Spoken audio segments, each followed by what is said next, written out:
आणि आता पुन्हा एकदा अन्य बातम्यांकडे वळणार आहोत। उपमुख्यमंत्री अजित पवारांनी आज त्यांच्या पक्षाच्या पालकमंत्र्यांना इशारा दिलाय। नेमून दिलेल्या ठिकाणी पालकमंत्र्यांना जावंच लागेल, इच्छा नसेल तर स्पष्ट सांगा, जबाबदारीतून मुक्त केलं जाईल असं अजित पवारांनी म्हटलं। दिलेल्या जिल्ह्यामध्ये समस्या समजून घ्या, केवळ 15 ऑगस्ट 26 जानेवारीलाच जिल्ह्यात जाऊ नका असंही अजित पवारांनी सुनावलेलं आहे।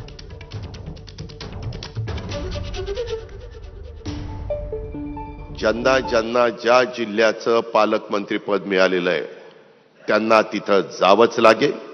ते फक्त 1 मे 15 ऑगस्ट 26 जानेवारी नाही, त्या दिवशी तर जावंच लागेल, परंतु त्याच्या व्यतिरिक्त त्यांना इतर पण जे काही जिल्हे आणि तालुके दिले जातील आणि तिथं गेल्यावर तिथला जिल्हाध्यक्ष त्यांना बरोबर घेऊन आपल्याला लोकांच्या मध्ये फिरावं लागेल।